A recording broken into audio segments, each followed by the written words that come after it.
1855 में जो हुआ, उसने इस देश के अंदर यह तय कर दिया था कि हिंदुस्तान के भीतर अंग्रेज अब और टिक नहीं सकते। हिंदुस्तानियों ने तय कर लिया।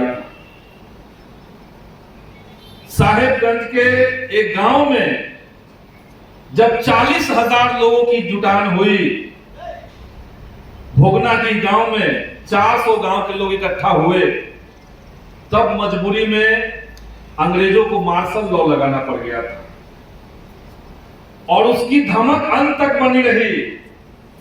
और जिसको हम लोग हुल आंदोलन कहते हैं, उसी आंदोलन में पहली बार यह नारा दिया गया था कि करो या मरो। बाद में महात्मा गांधी ने भी दिया, लेकिन ये जो नारा है करो या मरो, ये हुल आंदोलन का नारा है। 1942 में कहा गया अंग्रेजों भारत छोड़ो। हुल आंदोलन में सिद्धू कान्हू के नेतृत्व में, उनके और भाइयों और बहनों के नेतृत्व में जो आंदोलन चला, उस आंदोलन का नारा था अंग्रेजों माटी छोड़ो।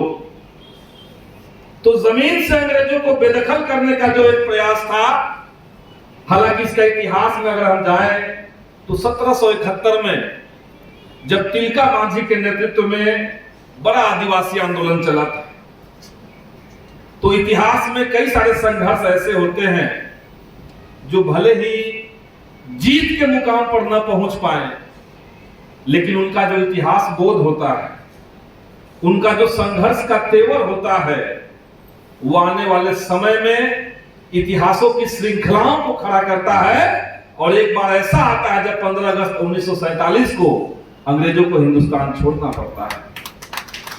तो आजादी की जो श्रृंखलाएं चली, उसमें पहला स्वाधीनता आंदोलन 1857 कह देने से काम नहीं चलेगा। उसके पहले के तमाम आंदोलन और उन आंदोलनों का एक प्रकाश स्तंभ के रूप में हम लोग जानते हैं कि सिद्धू कान्हू का जो आंदोलन था, जो हुल आंदोलन था, उसका महत्व है। आज जब देश सिद्धू कान्हू की शहादत को याद कर रहा है, तो देश के सामने संकट उसी तरह के हैं, परिस्थितियां बदल गई हैं। अंग्रेजों ने तय किया था कि आपको हर लेवल पे लूटा जाएगा। आदिवासियों को चंद महाजनों के हवाले कर दिया गया था, जमींदारों के हवाले कर दिया गया था। आदिवासियों की जो अपनी संस्कृति है, उनकी जो अपनी सभ्यता, अपनी पहचान है, उसको समाप्त करने के लिए सभ्य बनाने का एक ढोंग कहा गया था। हम इनको सभ्य बनाना चाहते हैं और उनकी संस्कृतियों को लगातार कमजोर करने की कोशिश हुई। उनके जल जंगल जमीन को लूट करके विदेश में ले जाने का जो प्रयास चला, आज हम 170 साल बाद देख रहे हैं कि आदिवासियों के जो जल जंगल जमीन है, उस पे देश में सत्ता में बैठे हुए लोग अंग्रेजों की भूमिका में आ गए हैं और दोबारा से उनके जल जंगल जमीन को चंद कॉर्पोरेट के हाथों में सौंप रहे हैं। आपने देखा कि पिछले 10 सालों में हिंदुस्तान के भीतर ऐसे न जाने कितने जंगल हैं, कितने पहाड़ हैं, जिसको मोदी जी ने 2-3 परिवारों को सौंप दिया।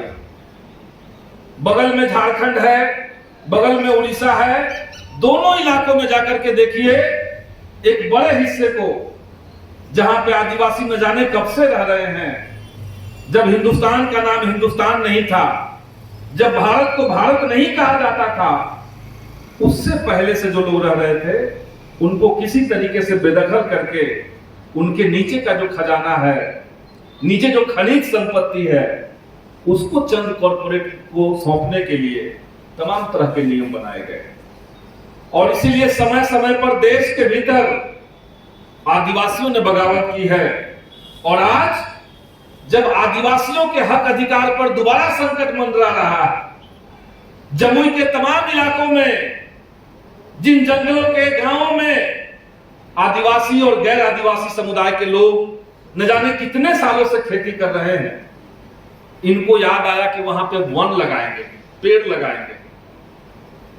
पूरे राज्य के अंदर जहां पेड़ था उसको काट दिया गया, और जो आदिवासियों की खेती की जमीन है, जहां पे वो जोतते रहे हैं, फसल काटते रहे हैं, उन किसानों के ऊपर पेड़ लगाने का साजिश किया गया। यहां से हम सलाम करेंगे आपके उस संघर्ष को कि आपने संघर्ष करके जिला प्रशासन को बाध्य कर दिया है कि अब वो हिम्मत नहीं करेगा आपकी जमीन पर पेड़ लगाने का, वो पीछे हट चुका है। आपने मांग की कि जिला मुख्यालय के अंदर, साथ ही साथ तमाम प्रखंडों के अंदर सिद्धू कान्हू चांद भैरव का मूर्ति लगे, आदमकद प्रतिमा लगे, और एकदम जायज मांग है। इसमें केवल चिट्ठी पत्री से काम नहीं चलेगा, वो तो हमने किया ही है, आंदोलन भी हमने किया, लेकिन इस आंदोलन को तब तक हम लोग जारी रखेंगे जब तक कि सरकार घुटनों पर बैठ करके हमारी मांगों को नहीं मानता है और हमारे जो हीरो हैं, हमारे जो नायक हैं, उसको उचित सम्मान नहीं मिलता है। जिला के अंदर सिद्धू कान्हू चांद भैरव का मूर्ति लगे, फूल गोलंबर बने, उस संघर्ष को, उस विरासत को दोबारा से बुलंद किया जाए, उनकी याद को और ज्यादा गौरव प्रदान किया जाए, इसके लिए भाकपा माले लड़ेगी, इसके लिए हम लोग संघर्ष करते रहेंगे।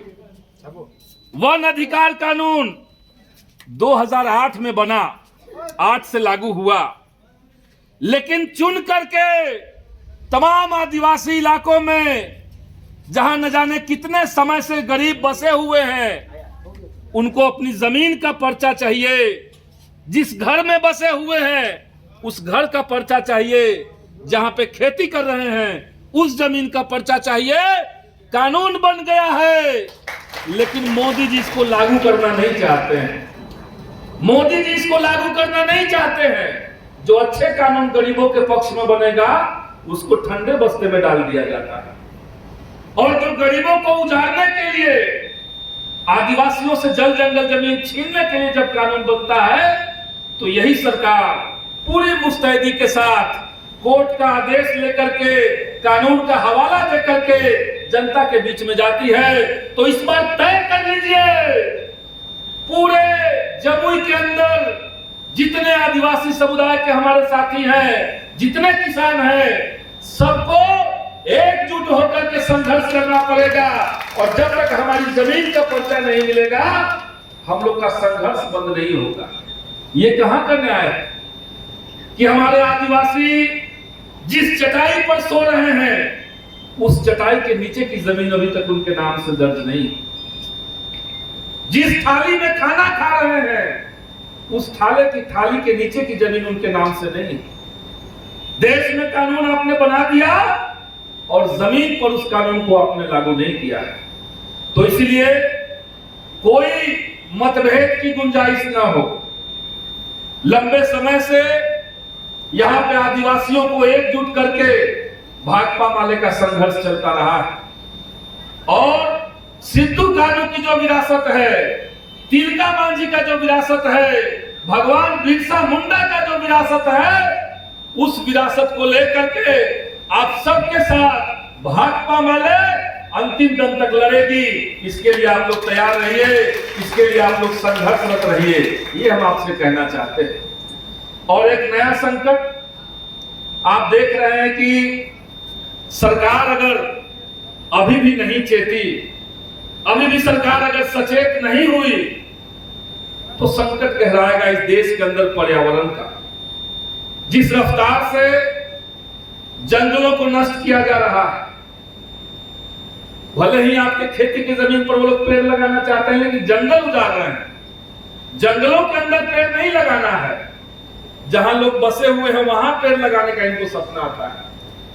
तो हम कहेंगे कि जिस रफ्तार से देश के अंदर तापमान बढ़ रहा है, जिस तरीके से लगातार जो हमारे देश में और दुनिया में जो ग्लेशियर है, जो बर्फ के पहाड़ हैं, वो लगातार पिघल रहे हैं, इस रफ्तार से अगर चलता रहा तो आने वाले 10 सालों बाद इस धरती पर शायद रहना मुश्किल हो जाएगा।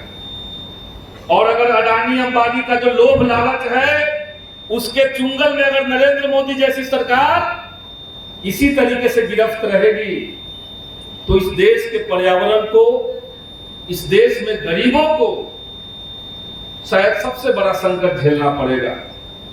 इसीलिए जो आदिवासियों का संघर्ष है, उनका जो जल जंगल जमीन का संघर्ष है, उनके जो अधिकार मिले हुए हैं इस देश के अंदर संविधान के अनुसार, संसद के अनुसार, उसके लिए संघर्ष करना न केवल आदिवासियों के अधिकार को मजबूत करना है, बल्कि इस देश के पर्यावरण को बचाना है, इस देश के जल जंगल जमीन को मजबूत करना है। तो इसीलिए आप सभी लोग से हम यही कहेंगे कि अभी साथी चर्चा कर रहे थे कि हमारे सांसद भी हैं, विधायक भी हैं, निश्चित तौर से सांसद भी हैं, विधायक भी हैं, लेकिन ये सरकार इतनी बहरी है कि केवल सांसद और विधायक से काम नहीं चलेगा। सड़क पर आंदोलन करना पड़ेगा, जमीन पर लड़ना पड़ेगा, आपको एकजुट होना पड़ेगा, तभी आपके हक और अधिकार सुरक्षित रहेंगे, तभी आपको और ज्यादा जो सुविधाएं मिलनी चाहिए, जो अधिकार आपको मिलनी चाहिए, तभी वो मिल पाएगा। आदिवासियों के कई सारे मसले, केवल मामला ये नहीं है कि उनको 2008 के अनुसार अधिकार मिल जाए, उनके बाल बच्चों का भविष्य का क्या है। जिस रफ्तार से आदिवासी विरोधी कानून बन रहे हैं, और एक कानून का चर्चा हम करना चाहेंगे। 2020 में जब देश के भीतर कोरोना लॉकडाउन चल रहा था, उस बीच में नरेंद्र मोदी जी ने एक कानून बनाया, नई शिक्षा नीति 2020। और नई शिक्षा नीति 2020 इस बात की गारंटी करता है कि देश के अंदर 35% सरकारी स्कूल, 35% सरकारी स्कूल को या तो बंद कर देंगे, या तो बेच देंगे, या तो मर्ज करवा देंगे। 35%। अब जिन आदिवासी इलाकों में कोई छोटा गांव बसा हुआ है, जंगल के बीच में कोई गांव बसा हुआ है, और वहां केवल एक विद्यालय है, एक स्कूल है, उसको सरकार चाहती है कि 5 किलोमीटर दूर के स्कूल में मर्ज करवा दें। जब देश में इतनी विविधता है, कुछ लोग नदी किनारे बसे हुए हैं, कुछ लोग पहाड़ पर बसे हुए हैं, कुछ लोग जंगलों के बीच में बसे हुए हैं, तो जब देश के अंदर इतनी विविधता है, तो यह समय था जब स्कूलों की संख्या बढ़ानी चाहिए थी। मोदी जी 35% स्कूलों को बंद करवाना चाहते हैं, और यह सिलसिला शुरू हो चुका है। इसको थोप दिया गया है देश की जनता के ऊपर, और गरीबों से उनके शिक्षा का अधिकार, रोजगार का अधिकार तो पहले ही खत्म किया गया है। ये तमाम अधिकार छीनने की तैयारी है। इसीलिए अपने जल जंगल जमीन से लेकर के शिक्षा के अधिकार को अगर बचाना है, अगर उसको मजबूत करना है, तो हर हाल में ये जो तानाशाही कॉर्पोरेट परस्त मोदी सरकार है, इससे लड़ने के लिए आपको तैयार रहना पड़ेगा। तभी आपके बच्चों का भविष्य बचेगा, तभी आपकी जमीनें बचेगी। और हम तो ये कहेंगे कि आप लोग का जो संघर्ष मूर्ति लगाने का है, इसे केवल मूर्ति लगाने का मामला ना समझा जाए। केवल मूर्ति नहीं है, सिद्धू कान्हू को याद करना, उनके गौरवशाली इतिहास को याद करना, संघर्ष के